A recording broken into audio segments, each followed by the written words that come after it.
Suspect behind the shocking death of hip-hop legend Tupac Shakur behind bars, awaiting trial. Prosecutors say Duane Keffe D Davis, the man accused of masterminding the hit, is one of the last living witnesses to the deadly shooting. And while his arrest has reignited interest in the decades-old case, it's also sparked more questions, including why it took so long after years of admitting his involvement. Lisa Evers takes a closer look in this week's episode of Street Soldiers.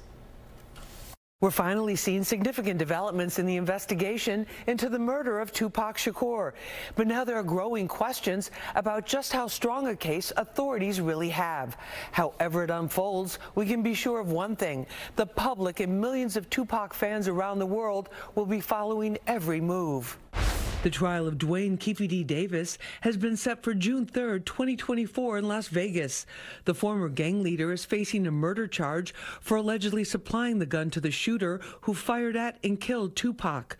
Much of the evidence against him came from his own admissions, even bragging in a book, on social media, and on the Vlad TV YouTube platform, which has more than 5 million subscribers. Here's an excerpt. And you said that Tupac pulled out a gun. It looked like he was reaching, yeah. Yeah, it did. Okay. Yeah. Did you actually see a gun?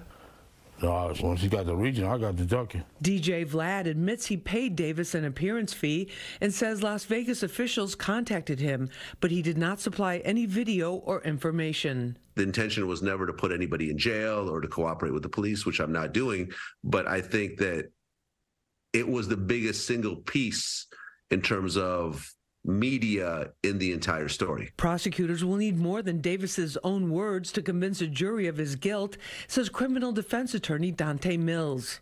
If I'm the prosecutor, I'm pointing to everything that's out there. Keffe D's comments, his interviews, the other witnesses that we have that says that, you know, he was kind of the boss of that group and that he would have been the one to give the order. I'm bringing in everything that I can find to make it seem as if Keffe D was the biggest boss in the world and that everybody would have only made a move if he told them to. The enduring fascination with Tupac does not surprise DJ Vlad, who says Tupac is seen as a cultural symbol of freedom for the oppressed around the world. You go to Jamaica, you go to different parts of Africa, you go to different parts of Europe, people still look at this man as a symbol, more so than any other rapper, more so than Biggie, more so than Drake, more so than Jay-Z, more so than Kendrick Lamar.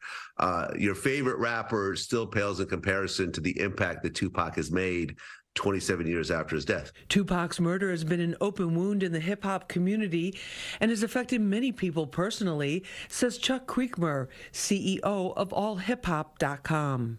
I hope we can heal. You know, I hope that the hip-hop community can heal. I hope that whether or not we get a conviction or not, you know, it's always dicey in America when you're putting someone on trial for something like this. You know, Keffe D could either be a participant in the murder of Tupac, or he could be someone who has embellished for years to pay his rent. It could be any number of scenarios here.